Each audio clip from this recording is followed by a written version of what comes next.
Good morning students. Welcome to online session of accountancy.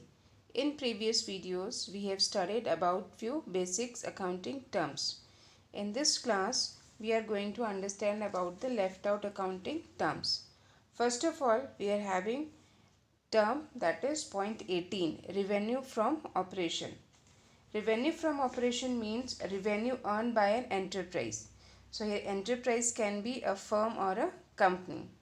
So revenue earned from this enterprise from their operating activities is called revenue from operation.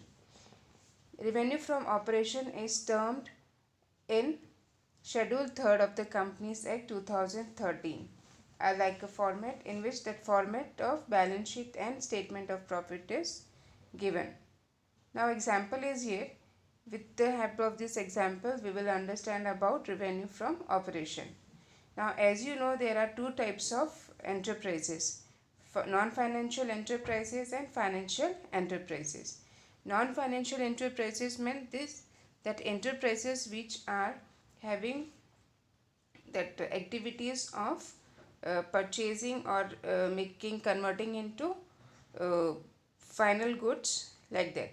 And financial enterprise means they are totally involving with money related things. Direct, there is no manufacture is there, manufactured. Okay, so if that non financial enterprise is there, for that kind of enterprises revenue from operation are sales of good. Now how to calculate the sales of good or net sales?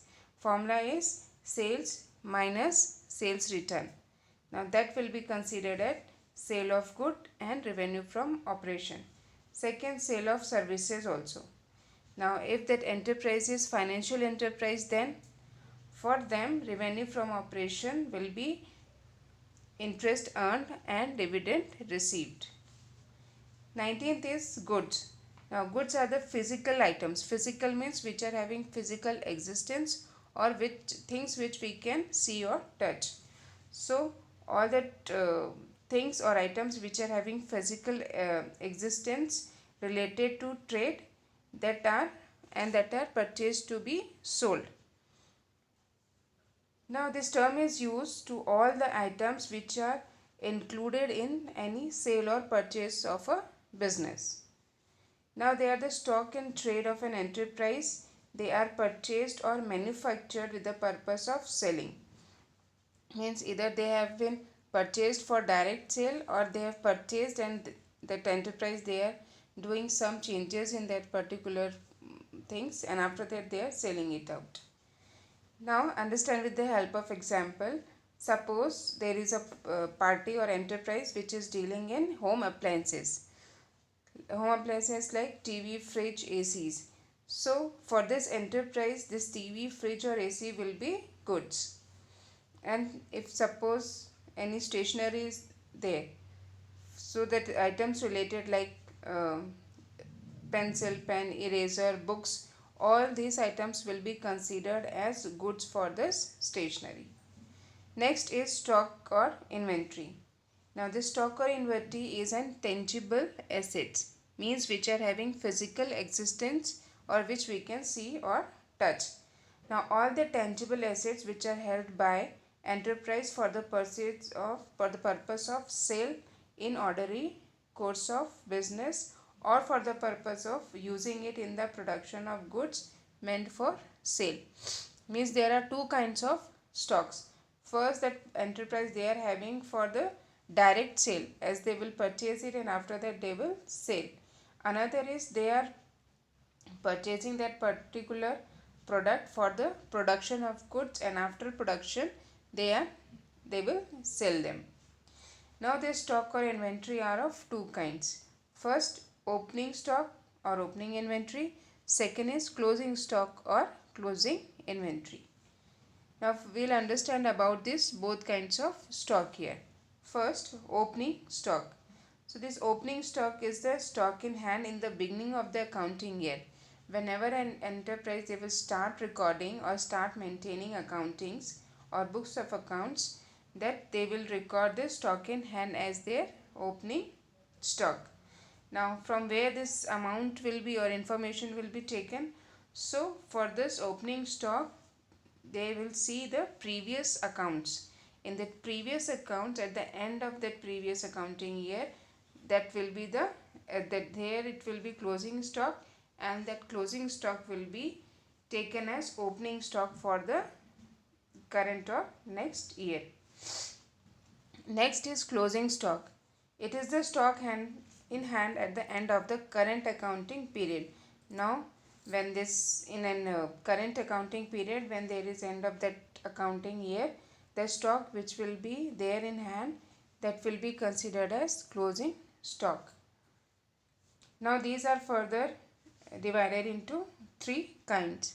First is stock or inventory of goods. So there are, as you know, there are two kinds of enterprises, like trading enterprises or manufacturing one. So the stock term will be different for these both enterprises. Now if any trading concern is there, for them that stock or inventory of goods remaining unsold will be considered as their stock. And if any manufacturing concern is there, then that stock will comprise processed goods manufactured for the purpose of sale. Now how this stock will be evaluated or valuated? So there is one principle that whenever this stock will be evaluated, they will be evaluated at the cost or net receivable value, whichever is lower. Next is stock or inventory of raw materials. Now it comprises the stock of raw material used for the manufacturing of goods lying unused.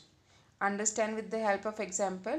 Suppose there is stock of cloth which is to be used for stitching shirt. Now this stock had not been converted into stitch shirts, so this will be considered as raw material for stitched shirts. Now how it will be valued? In same manner as stock and inventory we have seen, it is valued at cost or net receivable value, whichever is lower. Next is work in progress. Stock that is in the process of being finished, or we can say that they are partly finished goods. For valuation, again same. For the valuation, the total of the or aggregate of the cost of materials used plus cost of labor plus other production cost like power, fuel, etc. will be taken.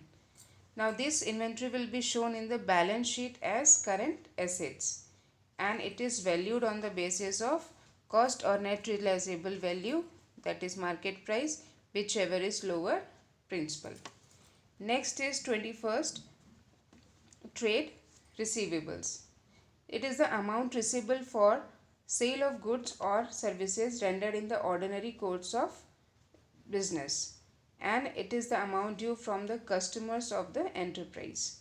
Means this amount is receivable to the enterprise, whichever enterprise they are recording transaction they are recording, or they are recording their books of accounts, this amount will be received by that enterprise. Now this trade receivable is a sum total of two items, debtors and bills receivable. Now we'll understand about debtors and bills receivable. Debtors means it is a person or entity who owes money or amount to the enterprise against credit sale of goods or services rendered. Now when goods sold to a person on credit, that person is called debtor. Why?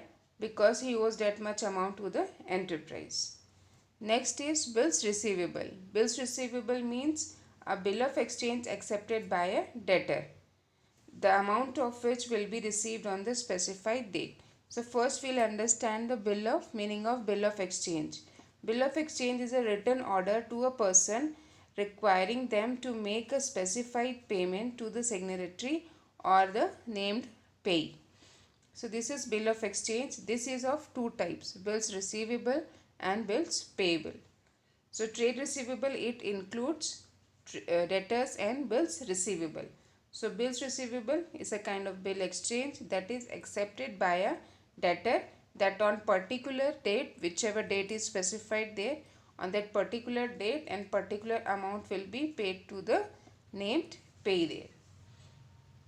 Now, according to Schedule 3rd of a Companies Act 2013, meaning of trade receivable is that trade receivables are the amount receivable by the enterprise against goods sold and services rendered in the normal course of business. Next is trade payable. Now, this is the amount payable for the purchase of goods or services taken in the ordinary course of business. Means when that enterprise, they are purchasing any goods or services from another entity on credit, that time they will have this trade payables. It is the amount due to the seller of the goods by the enterprise. Now this amount is due to the seller and the enterprise, they will pay this money. Now this trade payable, this is the sum total of creditors and bills payable. Now meaning of creditor. Creditor is a person or an enterprise to whom an enterprise owes amount against credit purchase of goods or services taken. Means suppose here company A or enterprise A is there, they are purchasing some products from or some goods from another party on credit. That time that particular party will be considered as creditor and enterprise will pay that much amount to that creditor.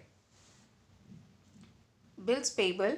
Bills payable means bill of exchange accepted by the person or enterprise, the amount of which will be payable on specified date. Means this is totally opposite of bills receivable.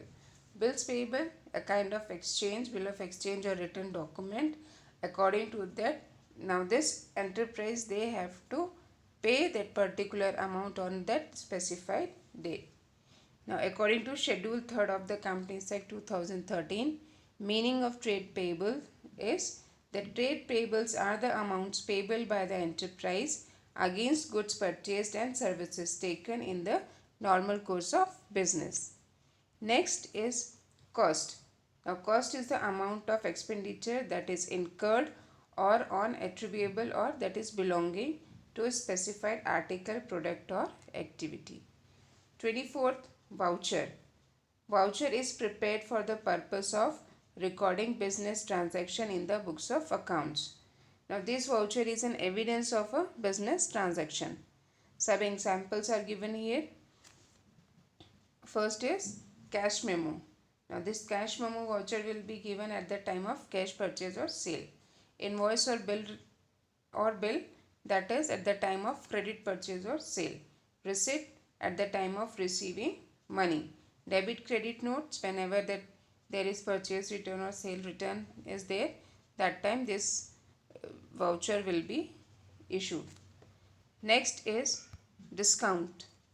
It is the reduction in the price of goods or from the amount to be paid to a customer by the enterprise. This is of two kinds, trade discount or cash discount. Now we'll understand about trade discount.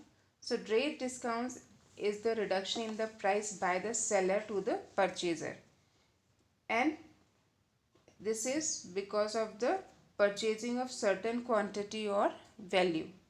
Now the sales are recorded at the net value, means sales minus trade discount. Suppose there is sale of 5 lakh and discount given to that purchaser is 50,000. So this 50,000 will be deducted from the sale and that remaining amount will be recorded in the books of accounts. Now in same manner that purchases are recorded by the purchaser at net value. Purchases minus trade discount. When that purchaser will record their transaction in their book, they will deduct that trade discount amount and after that they will write that purchase amount. So both are according to the book. If seller is writing, that time sales minus trade discount. When purchaser is recording, that time purchases minus trade discount. Next is cash discount. Now this discount is allowed for the timely payment of due payment. Whenever that there is cash transaction is there, purchaser they are purchasing goods in cash or the seller they are selling it in cash, that time this cash discount can be given. Now it is a kind of expenses for the party who is allowing this discount, and it is a kind of income for the party who is receiving this discount. Now this will be recorded in the books of both parties, and that earlier that we have studied trade account, this that